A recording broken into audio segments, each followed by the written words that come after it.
watching Gravitas. One man's terrorist is another man's freedom fighter. The European Court of Justice today proved this odd Western dictum yet again. In two separate rulings, the top court in Europe decided that the West Asian group Hamas is to be retained on the EU's list of banned organizations, but the Liberation Tigers of Tamil Eelam, or the LTTE, the terror group that fought a separatist war in Sri Lanka for nearly 30 years, is taken off. It argued that there was not enough evidence to prove that the group posed a threat after its defeat at the hands of the Sri Lankan armed forces in 2009. WION senior foreign editor Padma Rao has more.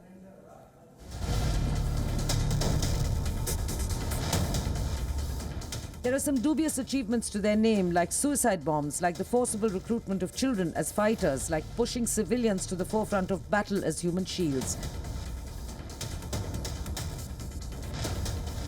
They began in the name of a freedom struggle in the late 70s, but the Liberation Tigers of Tamil Eelam, LTTE, took barely 7 years to deteriorate into a full-blown armed group. The Sri Lankan civil war lasted 30 years and was one of the bloodiest conflicts in human history.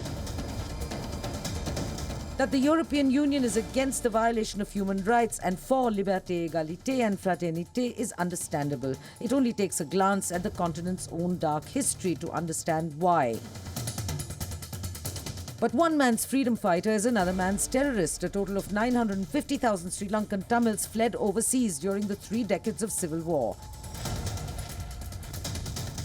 Most of them were innocent, people whose lives had been shattered, families killed. But there was also a growing number of LTT's supporters and strategists being sent abroad by the organization. And the West took them in. Simultaneously, European countries arm-twisted Colombo each time its army was on the verge of a final assault and sensing victory against the LTTE. They frequently held up development aid till the army laid down arms and agreed to enter peace talks. Each occasion gave the LTTE ample time to regroup, fortify and buy weapons. India too had for long supported the LTTE, but that support ended when India's Prime Minister Rajiv Gandhi was brutally killed by an LTTE suicide bomber. 9/11 proved a turning point for the United States. And where was the European Union, still clinging to its stubborn beliefs, and in the interim, in the throes of influential Sri Lankan Tamil voters and rich businessmen who had made their fortunes on the continent. It is only in 2006, barely 3 years before the end of the decades-long war, that the European Union finally placed the LTTE on its terror list. The latest ECJ court verdict proves two facts: that the spectre of the LTTE's influence over the lawmakers in the European Union is well and alive, and that Colombo, to the EU, is a faraway capital of a tiny la-la land of their dreams, not a sovereign country with sentiments to be taken seriously. Padma Rao, WION. Prime Minister Benjamin Netanyahu of Israel has vowed to ban and expel Al Jazeera from his country. Taking to Facebook, he accused the news network of fomenting violence around Temple Mount. He even said that if required, he would even consider changes to the country's laws to expel Al Jazeera from Israel. The news network has denounced this threat, terming it as a vicious attack. Netanyahu's harsh criticism is for Al Jazeera's coverage of the Israeli-Palestinian conflict, specifically of the recent events at the Al-Aqsa Mosque. This comes after Israeli government decided to put metal detectors outside the mosque after the killing of 2 Israeli policemen. This sparked deadly clashes. The news network has been accused several times in the past of bias against Israel. But the demand to ban it has gathered momentum only in recent months. Gulf nations, which cut off ties with Qatar recently, demanded the shutdown of the network. Al Jazeera faced government censure in Egypt in 2014. 3 Al Jazeera journalists were jailed and the network's offices were shut down. Several offices of the news network have been shut due to the ongoing diplomatic spat. Reports say that the Prime Minister of Israel, Benjamin Netanyahu, has met with officials in his government to explore the possibility of doing the very same in his country. And tomorrow is Friday, the most glorious day of the week according to Islam, but it's also important for the Pakistani Prime Minister, not for the best reasons. The Supreme Court of his country will announce its verdict in the Panama Papers case at 11:30 a.m. Pakistan time. The decision will be announced by a 5-member bench comprising Justice Asif Saeed Khosa, Justice Ijaz Afzal Khan and 3 others. This verdict will be announced in a courtroom of the Supreme Court of Pakistan. Remember, a joint investigation team had indicted Nawaz Sharif and his 3 children for financial mischief, as they put it. India, of course, is keeping a close watch. Here's a report on what happened that led to this state of affairs. What is the Panama Gate scandal and what has the JIT done and said against the Pakistan Prime Minister? Take a look at this. On July 10, 2017, the Joint Investigation Team submitted a 275-page report to the Supreme Court. Even as the Supreme Court has reserved its judgment as of 21st July 2017, there are damning evidences against Sharif that have been a part of this report. One of the documents nails the question of Sharif's ownership in an offshore company, Jebel Ali Free Zone Authority.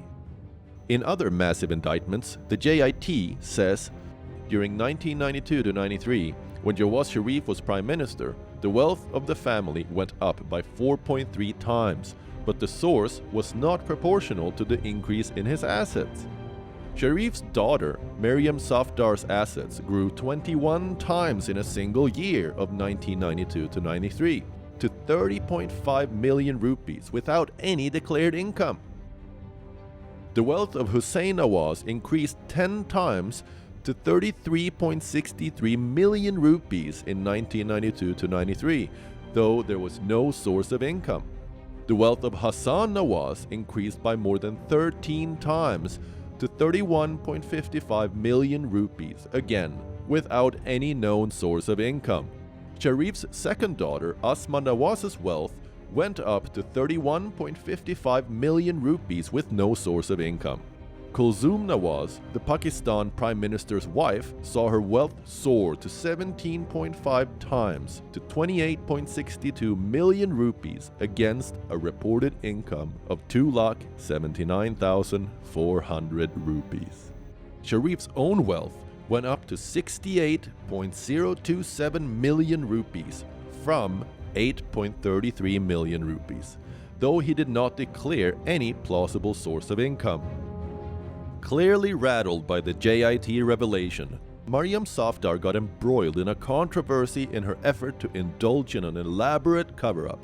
Documents claiming that Maryam Nawaz Sharif was only a trustee of the companies that bought the London flats are dated February 2006 and appear to be typed in Microsoft Calibri.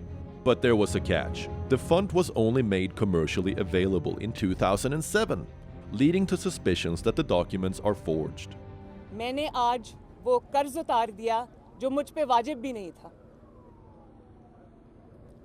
और JIT वालों से मैंने पूछा, जब उन्होंने सब सवाल कर लिए तो मैंने उनको कहा कि आप लोगों ने मुझसे बहुत सारे सवाल किए और मैंने ये कोशिश की कि जो आपके सवाल आते उनके मैं ऑनेस्टी से जवाब दूं, मगर एक सवाल अब मेरा भी है, क्या मैं कर सकती हूं? उन्होंने कहा आप पूछे। मैंने कहा आप मुझे काइंडली ये बताइए कि हम पे इल्ज़ाम क्या है। और उनके पास इस बात का कोई जवाब नहीं था। ये दुनिया की शायद पहली JIT है। दुनिया में होता है ऐसे कि पहले इल्ज़ाम लगता है, JIT उसके बाद बनती है। ये पहली JIT है जो पहले बन गई है और वो इल्ज़ाम ढूंढ रही है कि इल्ज़ाम क्या लगाएं इनके ऊपर। Lies and deceit, that's what Panama Gates ends up looking like. The most damning of the JIT investigations is that the Sharif family hid the ownership of the offshore accounts even from the companies that opened them. Banks operating the accounts told The Guardian that if they had known that the holders were politically important persons, more checks would have applied. As an embattled Nawaz Sharif waits for the final verdict on the case, there aren't too many options in front of him. If disqualified by the Supreme Court, he will have to quit his post, according to his own statement at the beginning of the probe. In reports coming in from the country, Nawaz Sharif could have his brother Shehbaz Sharif replace him as the Prime Minister, or he can call for general elections a year earlier than scheduled. If in case he does get disqualified or if anything like that happens, the PMLN right now enjoys a majority in the parliament and they can easily re-elect somebody as the Prime Minister. Shehbaz Sharif, who's a younger brother, is running his own province in Punjab, and it's not likely that he will come here and take over because he has his own position there. He's the Chief Minister of Punjab, he's not even a member of the parliament. So in that sense, I think from what we are hearing, that it will be somebody from the party who might get elected as the Prime Minister if in case there's a disqualification. But as far as Nawaz Sharif is concerned, he's not going to quit himself or resign in any way. Corruption cases against politicians in Pakistan is nothing new, but Sharif's Panama Gate is a high-profile one, clearly with high stakes both for him and the opposition. Bilawal Bhutto's PPP might not be a serious player yet in an alternative scenario, and that really opens up opportunities for Imran Khan's Tehreek-e-Insaf. Which way the wind will blow is something for the future.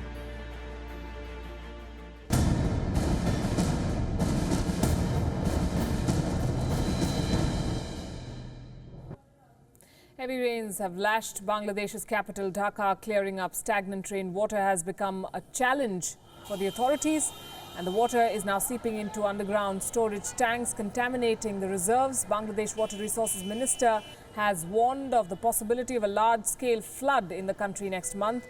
He has instructed the Deputy Commissioners to begin preparations to tackle it. This comes at a time when Indian states of Rajasthan and Gujarat have also been hit by floods. Prime Minister Narendra Modi recently carried out an aerial survey and has announced relief worth 500 crore rupees. Myanmar too recently saw massive floods, which have displaced more than 130,000 people. Floods affected more than 5 regions and several townships were evacuated. Riverbank erosion washed away a Buddhist pagoda near Pakoku. The region of Magwe has been the worst hit, with more than 90,000 people being forced to leave their homes.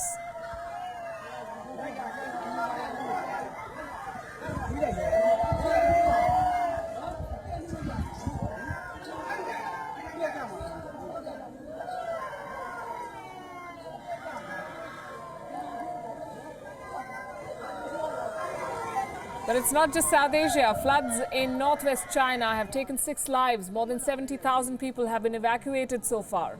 The local Met Department predicts that rains will continue till the 29th of July.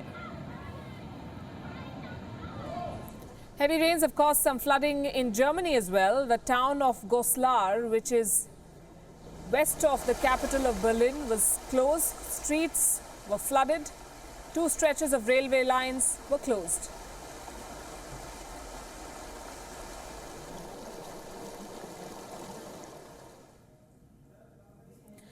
Let's talk about sports. India hold all the aces in the first test of their tour of Sri Lanka after day 2 at Galle. The Indian middle order and tail added 201 runs in nearly 2 sessions to finish on 600 before the bowlers reduced the Lankans to 154 for 4.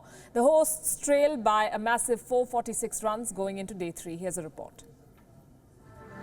2 batsmen walking out to the crease. Ajinkya Rahane left of screen. Cheteshwar Pujara and Ajinkya Rahane walked out on day 2 with India in a formidable position at Galle. They had scored 399 on the first day, the highest score ever by India on day 1 of an away test. Replies with a very nice cover drive. And soon there was much more to celebrate. Pujara bringing up his second 150 of the season and Rahane getting to his 12th test 50. Score of 150 or more. Straight down the ground. That'll be 50 for Ajinkya Rahane. Brings it up with a very nice boundary. Pujara's vigil ended on 153. A 4th wicket for the tireless Nuwan Pradeep.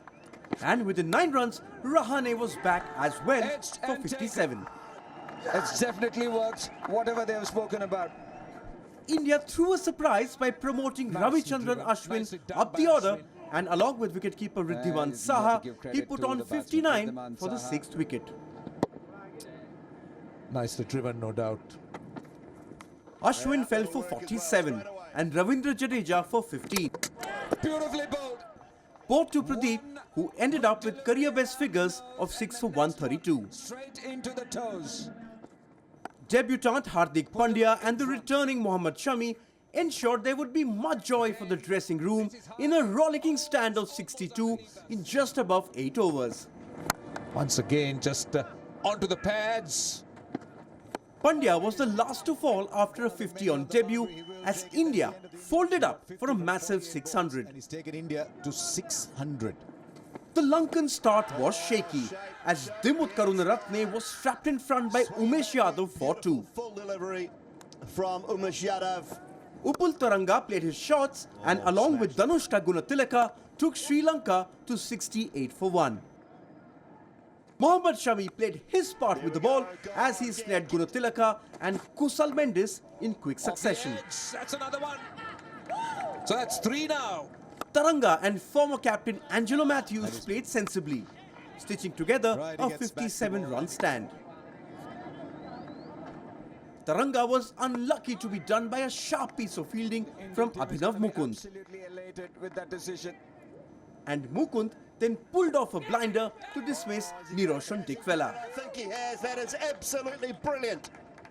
Matthews soldiered on to 54 when time was called. Second day of this test match between Sri Lanka and India has come to an end. Sri Lanka precariously placed at 154 for 5, in the red by 446 runs. Sports Bureau, WION. And have got Sri Lanka on the ropes at 154 for 5 in their first innings. And the Indian women's cricket team is enjoying its moment in the spotlight on return from their runners-up finish at the ICC Women's Cricket World Cup 2017. A day after arriving from England to a rousing reception in Mumbai, the women in blue were felicitated by Sports Minister Vijay Goyal in New Delhi. He hailed the efforts of Mithali Raj's side, who became only the second Indian team to reach the Women's World Cup final and were denied a historic maiden world title with a 9-run defeat against England at Lord's.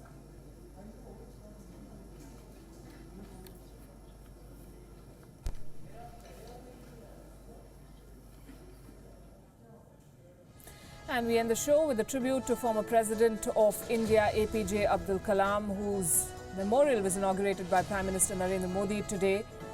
This is a man who, of course, inspired many young people across the country. We salute him.